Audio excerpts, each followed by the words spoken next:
Hey, this is Karen with Coach's Corner Chats, and joining me is Mary Whisler. Mary, where are you at and what are you up to? Currently at Purdue Northwest, university located in Hammond, Indiana, Division II NCAA school. I started there in February, and I'm looking to rebuild the program or build the program. So that's what I'm doing. That's what I'm up to right now. What was the experience that first year in Indiana?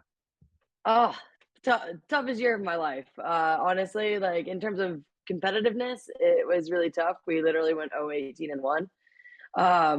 But in terms of like knowing what I'm building and knowing what kind of pillars I'm looking for in every recruiting class, 23 is going to be the first real like full class that is, kind of exemplifying, everything that I'm looking for.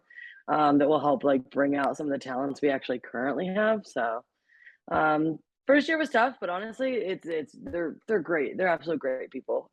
The school I work for, the admin support is awesome. So I have the pieces, and now it's just like the patience of building something is years. And you might think you're ready for it as a coach, but like actually doing it versus thinking you can do it is very different. Was this your first experience at the head coaching level? I did 3 years as a head coach at a junior college over in Perrysburg, Ohio. Owens Community College used to have a women's soccer program, D1. I started that program there. I was pretty young at the time. Honestly, did 3 years there, but took them to 10th in the country. Went to the NCAA or the NJCAA tournament in Melbourne. So that's kind of like honestly where I fell in love with coaching, which is funny because like I'm 10 times the trainer of what I was when I had that success. It was just like I put a really good group of people together and just I just made it fun for them to play and they loved it. So now I actually know how to teach.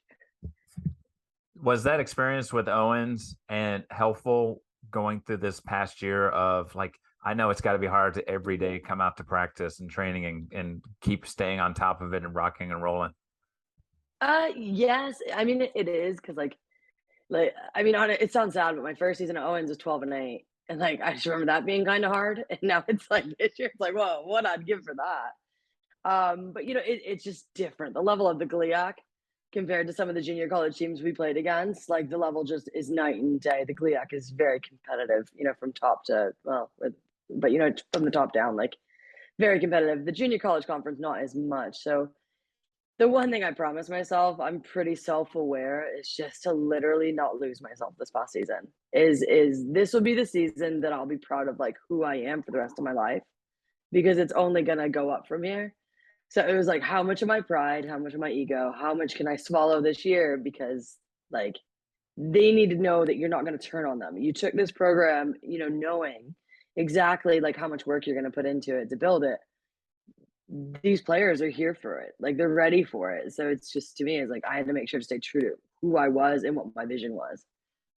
You mentioned earlier the word pillars. What were some of those things that you look at and go, these are foundational for us to make that Yeah. steady rise?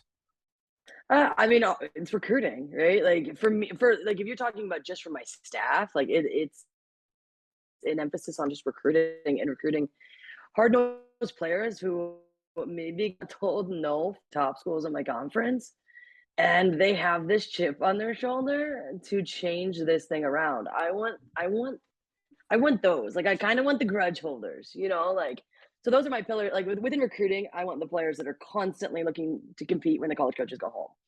Like, who are you when I'm not looking? Like, I don't want the kid who just shows out and then behind our back is like the one that's taking plays off and so on. Like, that's not going to help B&W change this thing. So, in terms of pillars, big focus is recruiting. Second is mental health. The players I currently have just didn't have a great college soccer experience. And so, my job was to literally win, loss, tie, love the sport you've loved your whole life. And that I can honestly say I feel like I really did with just their feedback, and so on. So, but that's the second pillar, mental health, and then third, honestly, it's just competitiveness with and like around everything we do.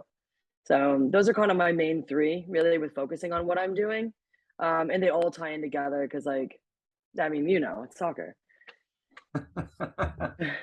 Talking about soccer, when did you get into the game? Like, have you been playing it since your youth? What did Mary look like as a youngster rocking and rolling with sports? Right, just crazy.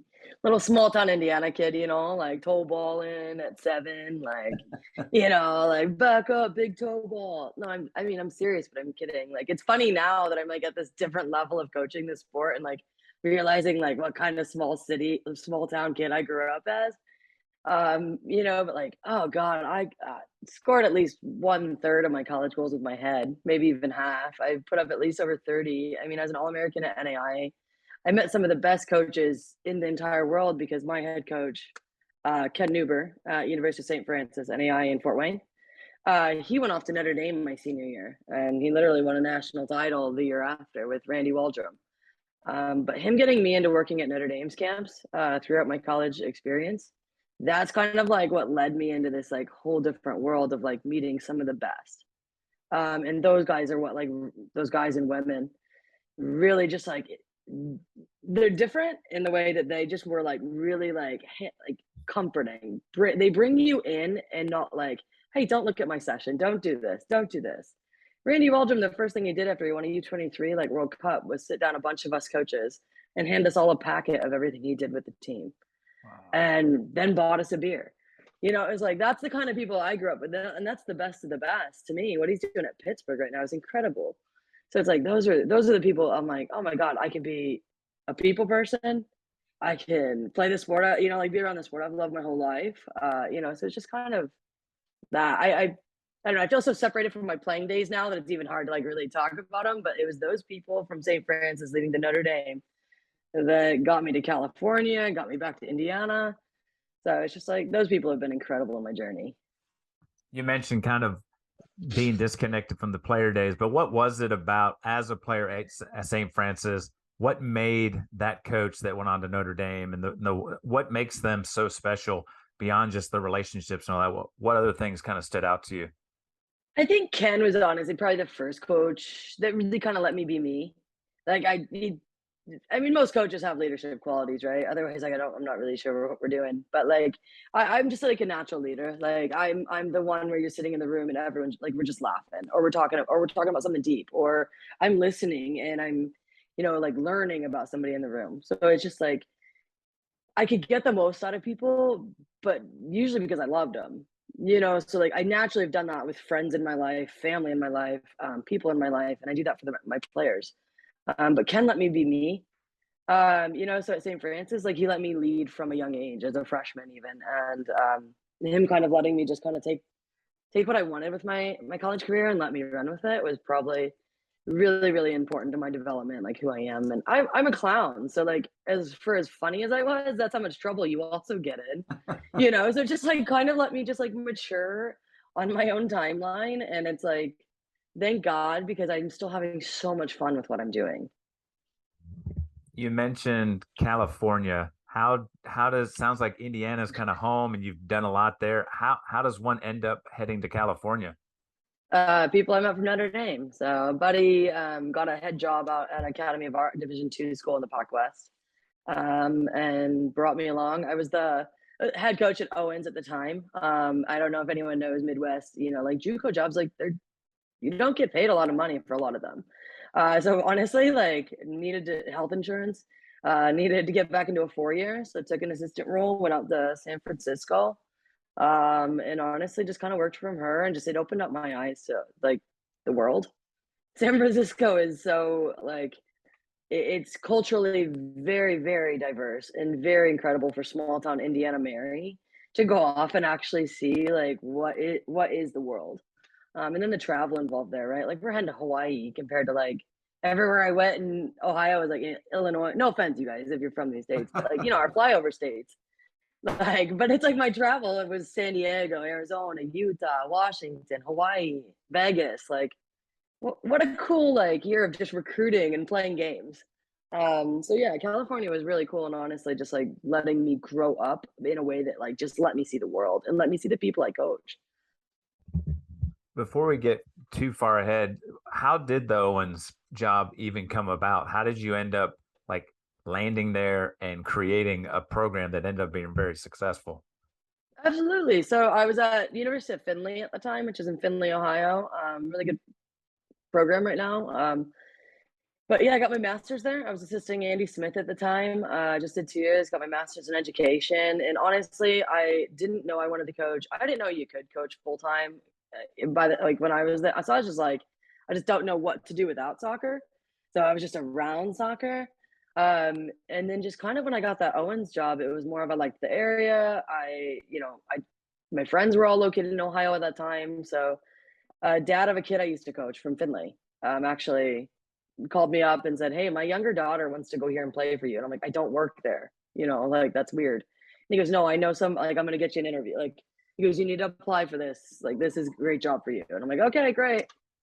So that's all that came about. Really random. Honestly, I wish it was a better story, but it's just, yeah, just applied. And that's where I really fell in love with it though. Like watching players just want to run through a wall, like, and just getting them to have so much fun that that's just what they're doing every day. And I don't know, there's just a way to coach that is just like, if you can get players to want to be there, then your job just becomes so easy. And if they don't, then it's probably a lot of reflection. Wow, that's powerful. The so Owens goes, you end up out in California. How long are you in the San Francisco area? I was in San Francisco. I did 2 years at the Academy of Art. I kind of moved around a bit out there. I did 2 years at Academy of Art, and then I went over to St. Mary's in Moraga, WCC, with like Pepperdine, Santa Clara. I did that for 2 years, just a volunteer assistant, and I was a technical director at the same time. So I took out a technical director role to go volunteer at St. Mary's, so I could kind of like balance it out. California's expensive. I don't know, so just having to make things work. But it was a really cool experience to go see what the WCC was like.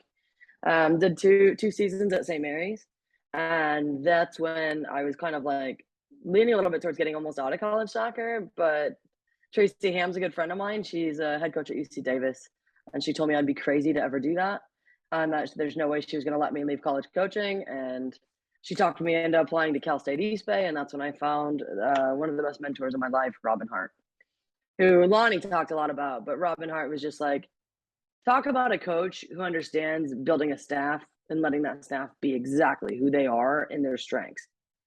That's what Robin Hart did. And she let me run away with recruiting and training. And those were my bread and butter. So that's where I kind of fell in love. And that's what California really shaped me, was those journeys from Academy of Art to St. Mary's to East Bay, where I was at for 4 seasons. When you look back, what was it that was making you start to say, you know what, maybe coaching college isn't for me? What was the impetus or maybe the spark that was kind of maybe pushing you out of the game a bit? I think it was like, obviously, like, no, the more you're inside on interviews and what ADs are looking for with head coaches, you kind of understand a little bit more of the points they're checking off with what they're going through. And like in terms of success, my JUCO thing was really the most success I'd had. Academy of Art wasn't, St. Mary's really wasn't, and I was kind of running into these, and I was a little jaded, to be fair. Like, it was like I knew that I was good, and when I had my own thing, I could run it well. And it felt good, but it was just like I was watching people who would get fired for mistreating people and then rehired in a head job. And it would be a head job you'd applied for. And it's kind of like, you know what? Maybe I'm having so much fun with club, and just like literally I can impact 150 kids in one night out at club. So it's kind of just like, you know what? Like, maybe like you just don't need to keep feeling this way. But like, I'm glad I stuck it out. I'm glad East Bay worked out, because I think it was just finding Robin and letting her like show me how to be a little bit more disciplined with certain things, not expecting to be handed the job. Just a little bit more things. But she also like is a big advocate for women.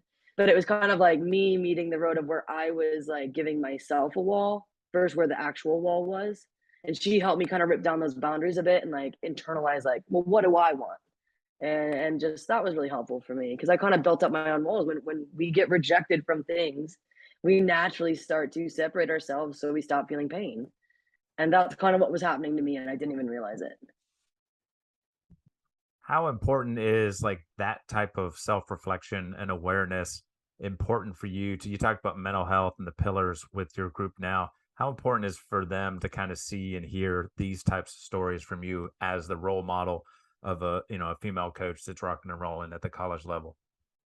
I think it's massive. And honestly, if I wasn't a soccer coach, I'd be a therapist. Like, I am massive on just like watching behavior and just like really reading the room and just acknowledging if I did read the room wrong and just like giving that. I think it's absolutely really massive to let go of a lot of anger. Like I just think this world is so nuts that there are so many different angles we can grab something and be like feel really jaded from our experience as as a woman, as a an African American, like just like I don't know what it's like to be an African American, but as a woman, I've just had some really powerful discussions with specifically some black coaches about their struggles in the so I just don't want to leave that platform just for women right now. I just feel like it's for minorities, honestly, also. But I just think it's really important to reflect and try to let go as much anger as possible because it comes out in the areas on the people you probably love the most. So just kind of like learning to navigate that and not carry that baggage into my life, my home life specifically with Alani even. It's like I'm sure she loves that I've learned to find ways to let that go. You've mentioned Alani. For those that don't know, who is this person and how does she So work into this whole relationship you have? Alani's my wife. She also is a head coach at Chicago State. And so yeah, sorry, apologies though, but like it's just crazy. I get a sounding board of another head coach at home. So I just try not to carry all that stuff home because it is soccer is what we do. It's not who we are. And for our whole lives, most of us as coaches, we played. So you did identify as this athlete for so long. And just like through COVID, the one thing like Lonnie and I really focused on was like giving ourselves other things in our life that are not us as a soccer coach. Like we need other hobbies, we need other pieces to escape, especially while I'm building this program. Like I gotta come in and I gotta show up after one day off. And like if we have Mondays off, I gotta be ready to go again on Tuesday, and I gotta act like everything's freaking great. Like, you know what I mean? Like you gotta have the attitude that you're asking them to have. And so like just like making sure that I was taking care of my mental side and just like really switching off of soccer coach and refreshing myself and coming back to being a soccer coach is massive. And so yeah. I know she's really Alani was on the podcast before and was she's very self-aware, self-reflective, and what have you. Um, is that a similar case for you? You like you said, I'm a leader, but I love my humor. I love to have fun. Is there a little bit of a yin and yang between the two of you in terms of personalities and focus and all those types of things? I'd I'd like to think she got her softness from me. She's naturally actually a little bit more like can be like crack the whip a little bit harder than I can sometimes, which I actually am jealous of. Because I am just like this softy at heart where like my behavioral flex is actually having to go up a notch. But I can do it to get whatever like we need in that moment, when I'm in training or in a game or at halftime or post game or pre-game, like I can flex. But I'm softy at heart. Like it is literally like I'd rather literally hold hands, skip around, and win games. But that's just not what we do. So but we are good at reflecting. I'm really big on just language matters. And I say so many things that you're like, I don't even know if that made sense. But if I'm the first one to make fun of myself first, it's like everyone's like, okay, coach, thank you, because no one heard a word. You mumbled all of that. Like, I just think if I actually misspeak or if I actually offend or if I actually, it's just constantly showing them that I'm working on me and it gives them a safe space to do the same. And so we just try to like carry that in every aspect, like with our friends, with our family, with everything. It's just like we really just try to be as quality of person as we can. But that's why I kind of married her because she is quality. And I think she sees the same in me and she can communicate. And that's why I think our relationship is actually so strong as our communication. But that's me in everything I do. You just mentioned family. What was it like when you left small town Indiana and headed out to California? How have your parents been in terms of like watching you kind of figuring your way out and here you are Yeah. now back in Indiana, rocking and roll, heading up a program? Oh, my family's so cool. They were so pumped that I was like in warmer weather. They text me when it's like -10 in Indiana and they're like, "Good for you, girl." And now like here I am back in like -10 weather. I'm like, "Here I am, you guys. Like, what are we up to?" But no, they were honestly really proud of me. My parents divorced when I was like 10. Mom remarried, but I lost my stepdad in 2015. Um, dad, but now they're both single. Brother married a wonderful woman, my sister-in-law, and they have two kids. But they were honestly super supportive of me. I lived in Findlay, Ohio, and I didn't see them as often or as long as I'd spend time with them when I was home from California. So it was about the quality of time. not the quantity of times I see them at home. You know, it was like I'd come home then for 2 weeks, and just, like, what we do in those 2 weeks was just a little bit more, like, bonding and special, and, you know, like, there's just more effort put into everyone coming to see me and spend time and me spending time with them, so, honestly, it was a blessing because it really made us really appreciate each other with the time we had. You talked about the impact of the coach, not only on you, but also Alani when you're in California. How long were you able to kind of find your wings and what have you in terms of recruiting and running sessions and what have you?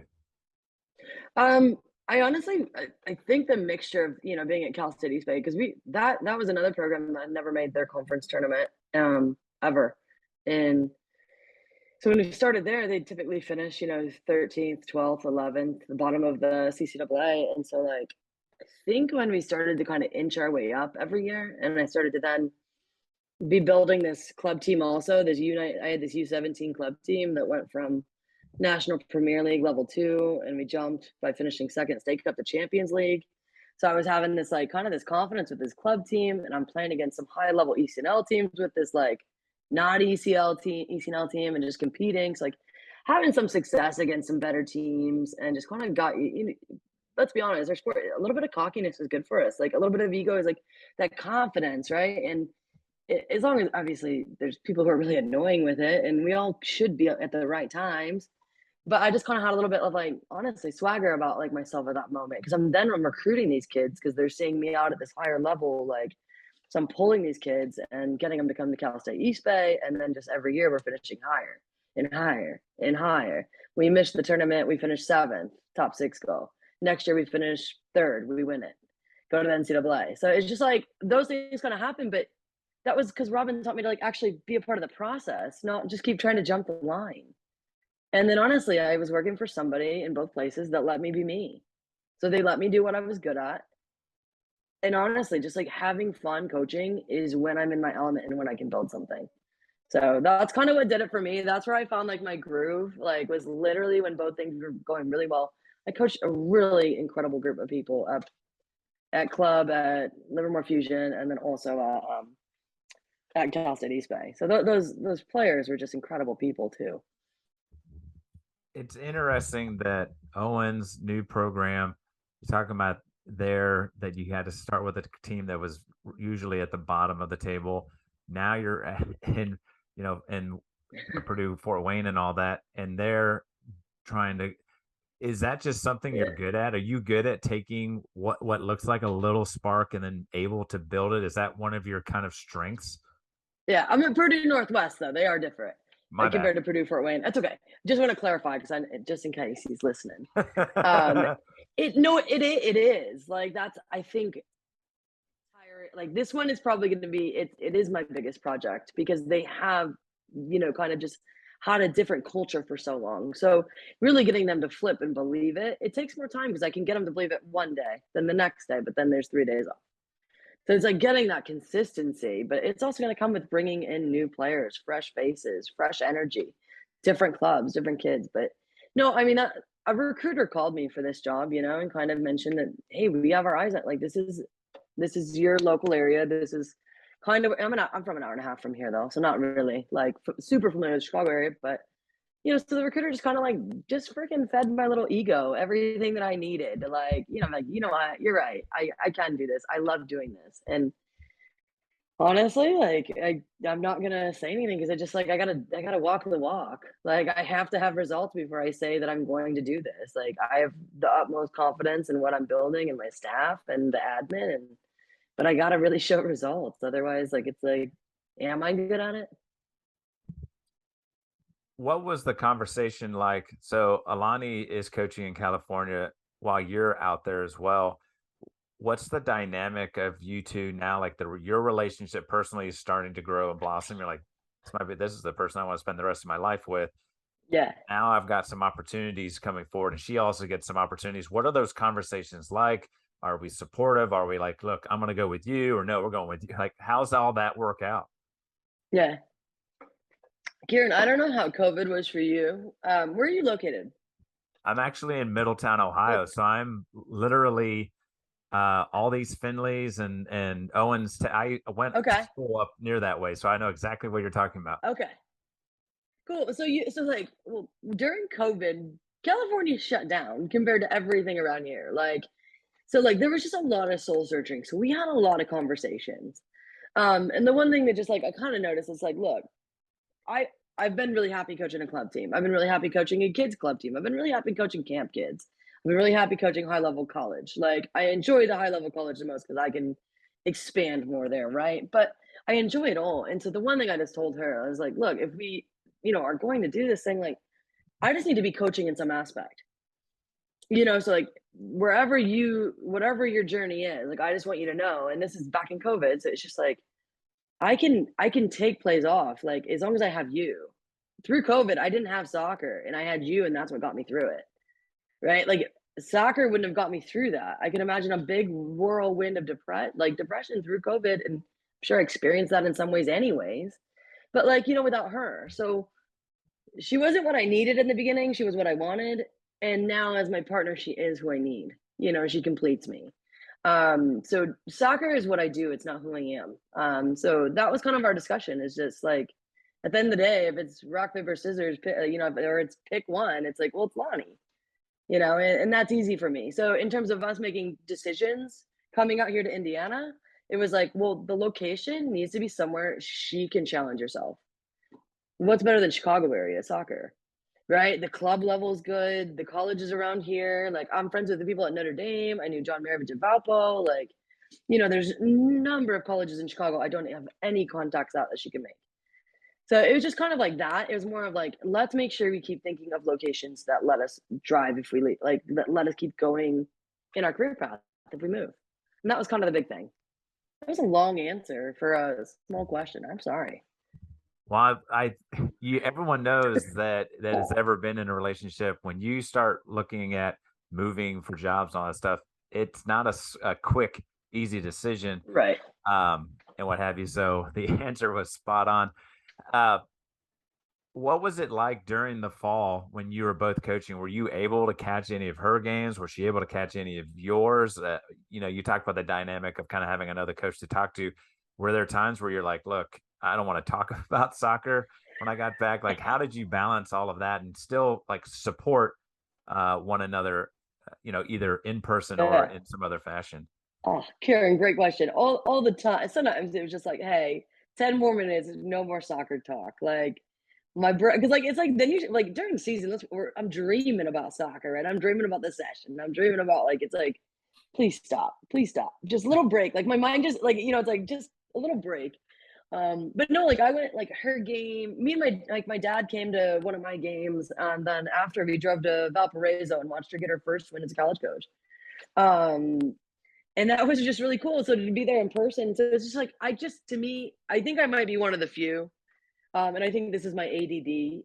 I can go be a fan and not analyze a darn thing. Like I could if someone asked me, if my dad asked me like, "Hey, would you blah blah blah?" Like I'm sure I can give him an answer, but like I'm watching the game to support my future wife, now wife. So it's like I can be a fan really quickly. So those that constantly analyze things, I'm like, are you any fun? Like I worry about that, but I'm pretty good at switching that off and just being a fan of hers and just letting her be a sounding board to like her frustrations. And if she wants my opinion, I make sure to be very like upfront and ask her, "Do you want my soccer opinion? Do you want my coaching opinion, or do you just want me to listen?" And that's like really important because she doesn't always need to hear what Coach Mary thinks. She just needs to be Coach Lonnie, and I just need to like let her vent because she typically gets there on her own anyways. You've mentioned communication, language is important, listening. Where and then like being a leader, even when you were a freshman in college, where did that come from? Is that something you just kind of naturally, even through high school and all that kind of stuff, or was it just the situation at St. Francis and then being with the coach that went on to Notre Dame and just kind of being around really great role models that have created this really high quality Mary that we have right now? I it's kind of a weird thing to be like looking back, like, no, I've always been a leader. But I just think I've always kind of marched the beat of my own drum. Um, but I've also just I've had a really good group of friends in literally every team I've ever played on. I've always just been the one to kind of really pull the whole group together. Like if so and so is not getting invited, then I'm the one making sure kid is attending. Like I'm like I did that back in middle school. I would make sure the player on my club team that was the most kind of like naturally, right? There's just clicks. I was the only like just always pulling that bottom kid up with me. Always. Lunch tables, anything. Like I'm a very inclusive personality in terms of what I do. Any new coach that worked Notre Dame's camp, oh my God, I'm inviting you out. Come on, we're going here. Meet all these other coaches. Come on. You don't like, so it's just, that's me. I have this massive pit of empathy in me. And watching anyone, introverts like being lonely, and I get that. I've learned a lot about introverts in general. So I understand that just because someone sits alone does not mean there's an issue. So like to me, but I always just want people to feel included and someone that they can ask a question to whenever they're in a new setting. So that's always been me my whole life. Tragic events affect me deeply. I'm very empathetic. I would say your biggest strength in your life is typically also a weakness that can really impact you. And I would say my empathy is probably that for me. It can be very hard for me to handle at times, but it also is probably my greatest qualities as a person and friend. So I think just always people like really believing who I am when I say, let's frick it. Like when I'm like ready to run through a wall, I think they're ready to go behind me because they trust me, because they know that I'm going to do it, because I want to do it, because I am here for it, not because I'm saying the thing that coach wants me to say. So I think it's like the realness, like that I think I've always had success with, and just like I'm unapologetically me. And then just like navigating that space as a coach and a leader is just professionally where I just keep trying to get better. Was there a time that you look back and you weren't completely yourself? If you look back, is that something you've had to work on? I know it sounds like you've had impact from these coaches along the way that have been like, you need to be married, you need to be you. Is that been kind of those cheerleaders and supports and mentors that have helped you get to the point that you are now? I mean, some. I mean, I've played for coaches who have a hard time with, like it's well, and also my maturity, right? Like I had to grow up a lot. I'm saying the funny thing at the wrong time. Like that's like, how many laps I ran and like, oh my God, like club practice, like back when I was playing for, the dads, I'm small town Indiana. I grew up, the dads were the coach for a couple years, right? Like, oh my gosh, I ran all the laps. Just like, so it's like, yes, like there were times where I just didn't know the moment. And to me, like selectively using your voice in your leadership makes you more effective than constantly trying to lead. Like there is a place even for a good leader just to sit back and observe and watch and listen. And I think that makes you a more effective leader. And I think me understanding that I didn't need to be a focal point because I was such a clown and I wanted to kind of be like this like funny girl all the time. And like me kind of I didn't fully grow out of that. I'm still kind of annoying at the right time, at the wrong times. But but I think just navigating that space, there were just a lot of moments where I didn't feel confident in who I was because I would have a good intention, but I would get told to go run, like, or the team would run because like it's just like just trying to say a joke. Sorry, coach. Like I get it, but like just growing out of that, and so just kind of like navigating like who I really was, and I didn't come out until I was 21. So like did that define me? No, but like, was I navigating a lot internally with like who I was dating? Was I open? I didn't really get to like figure out who I was till after I came out. Even though I dated somebody, like a girl before, but it's just like was secret and lies. And so like I didn't really get to be who I was. So yes, I think I probably like masked some of that stuff with humor. And I think the only safe space I really had was soccer throughout my life. Like my parents' divorce was not traumatic. I'm just going to be honest. It was not traumatic. My dad was a family lawyer and they handled it very professionally. And they both loved me and I'm very lucky. But like soccer was always my safe space. Like throughout anything, whether mom dropped me off, dad dropped me off. I one time wore cleats to school because I forgot my tennis shoes at my mother's. Like, but those are the things I just masked, like with soccer and humor. Like that, like I just like so yeah, I think just coming out who I was and just like really growing into like being an effective leader was like me learning to control those impulses. And then also just like really look at other people who I'm leading and like, am I navigating this space correctly? You talk about navigating the space as we look forward. You mentioned recruiting earlier. What does 2023 look like for PNW as you like look at the spring? What are you trying to accomplish in this spring to hopefully catapult yourself maybe springboard yourself into some more success moving forward into the fall. I love it. Kieran, any GLIAC coaches listening, just mute this next part for about 2 minutes. Just kidding.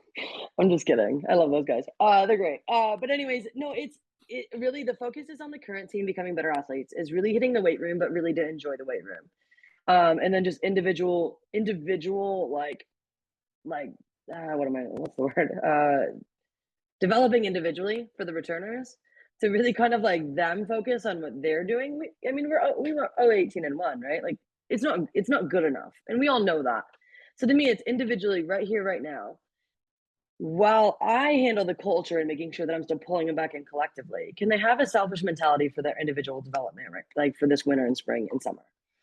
And then my recruiting is to bring in players who just they train at higher levels. Like I'm going after bigger club kids. It's not kids, the young women. Sorry, I apologize if I say kids, you guys. That's not even guys, young, just people. But in general, like I'm trying to go after young women and people who just really want to come in and grind. And they come from really competitive cultures. Every kid will look at you and say they're really competitive. But to me, it's about, what did that club coach say? Do they run through a wall every practice? And yeah, so that's kind of what I'm looking for, is just players who aren't going to settle for coming in and sitting on my bench. I want the recruits to come in and not see where they fit in. I want them to come in and stand out. I don't need players to fit in here. We didn't do well doing that, right? So to me, like it's kind of giving these players this platform, but also my returners to make sure that they feel loved and given every opportunity to go with it. So it's kind of making sure that I'm like equally propping up my returners while embracing these newcomers to literally let them take the reins where they can. Does that make sense? It's a fragile space because you got to make sure you're showing your returners love and every opportunity to go. And I think they can. I think that's one of the beauties of coaching, is that balancing act of keeping the ones that are in the program and meshing the new into the mix. And I love the idea of, we don't need you to fit in. We clearly need to make some improvements Absolutely. based on the results. The other thing, and I've never really talked about this with coaches, but you mentioned the other coaches in your league. What was that dynamic like coming into the league? Like a lot of people, what I'm finding out, even you talked about when it was like, the coach at Pittsburgh and the coach at Notre Dame, and Yeah. how they just said, come on in, and they sat down and were giving out all their information. And people sometimes always think coaches want to keep themselves to one another, like, oh, this is my idea, this is your everything. Right. What's it been like in the league in terms of support and kind of building those relationships even beyond your program now? I mean, going into this year, also, like I knew it was going to be a really hard year. Like I didn't have time to really recruit and bring in, like I got hired in February. Like it's like I went into this year literally just to kind of get to know the other teams. Every coach in the GLIAC, they've been really kind, really welcoming, and everybody gives that front. But realistically, the conversations I've had with them at camps, recruiting, the stuff where they're a little bit more them, than on the sideline of our game, they're super cool and they're super kind. And I mean, Greg from Ferris has been incredible. Katie Holton, I worked her camp over at Grand Valley before season even started in July, and we've just become good friends from just working our camp. And Paige, who was at Davenport, is now at Western Michigan. Like, I just really connected with those two women, in my conference, and that was just really helpful. And then honestly, meeting Turk up at Michigan Tech, like, super kind guy. We've had some really good conversations about just like discrimination and certain conversations that we've had, and John over at Northern Michigan has been nothing but kind. So realistically, like the more I get to know, I haven't got to know some of them as well as others, but like the GLIAC coaches have been really welcoming and really kind. And it kind of brings me more back to that Midwest, like put your arm around each other a bit. And I know they don't want B&W to climb up. Let's be honest. You kind of like that one team you play that you're like, yeah, okay. It's a little too close. We're going to get mad, like it's like, I get it, but I'm coming. And I think they know that and they're complimenting me, but when it happens, what's going to be their mentality? And I don't know, but they're so kind, genuinely, that they can do whatever they need to get their program on. In terms of people, they all seem like really stand-up people. You just made me think about too, both you and Alani took over programs at the similar times. Is there a competition? What's competition like between you two? I know it's hard to sit there and base it on results because you're in different kind of setups and leagues and all that kind of stuff. But is there a part of you that wants to like, I want to get my program going so I can kind of egg Alani on a little? Kieran, I beat her in pickleball every week, and that's all I need in my life, man. That was our mental health Monday. Whenever we like had Mondays off from like training in the fall, it was like we're out playing pickleball, and she did take me once, but like majority I got her. But no, in terms of soccer, which is I know the question. We scrimmaged each other, and they beat me. But it's like Lonnie, good. You should like go on, build that thing. But I'm coming for you because good D2 programs can beat good D1 programs. Like I know that. But realistically, like, how do I not cheer her on? They had some really good finishers, and to me, like, whatever quality she has, like, that's my person. And honestly, the better her team is, and the happier she is, like, I'm good because I got my own thing. PNW and Chicago State do not conflict in any kind of conference, any kind of division. So there is zero reason why I'm not rooting on every bit of her success because it does not take from mine. If you were to look forward, do you have kind of a long-term goal or aspirations as to like maybe level you get to, or are you one of those that's kind of grounded, especially now that Alani's in the equation and what have you, and you're building that side of things? When you look forward, are you just focused here and now, or is there part of you that's like, I'd like to go to the D1 level as well at some point, or whatever, NWSL or something maybe down the Yeah. road? A great question. And honestly, I think looking back to that moment when I was at St. Mary's before I went to East Bay, and how I kind of almost left college coaching and went just club route. The one thing when I got back at East Bay, Cal State East Bay, which is they're Division two, but when I got back there, it was literally just kind of showed me the light of just finding somewhere you're happy. Everybody in this profession, and not everybody, but like 98% of people in the profession are chasing something. What's next? That's tiring. That is so tiring. And to me, we're missing so much happiness because we're constantly looking of this isn't good enough. And we're not focusing on the moment. Tracy Ham said that to me, and she's like, her words are gold. And she just said that, Mary, like, there's not a lot of happiness in this profession. She's like, wherever you find it, you sit in it, you stay in it. And he goes, and as long as you can until something is so easy that you have to say yes. And so to me, like, I own a house, like I'm happy. I moved to Indiana, like, it's like, okay, like I got a couple things working, and I got, the wife of my dreams. Like, look, now I just want to build this program, and what's next is what's next. I literally am just happy. And that's all I need to focus on. There is no what's next. If someone comes and chases me down, good for me to have that problem and that decision. But until then, I'm not chasing anything but doing the job that I'm hired to do right here, right now. But there was a point in time I was trying to climb everywhere. I was like, "Oh, I'm gonna be a like IU was my like dream job. Bloomington, why? Because I'm a Hoosier. I know Purdue. It's weird. But yeah, so that was kind of my dream job, I think, as a kid. But now it's just like, oh my god, I just want to be happy and coach some soccer and have some fun. I love that. And that is a perfect spot to shut this thing down. This is Kieran with Coach's Corner Chats with Mary Whisler, and I'm out. Peace. Thanks, Kieran.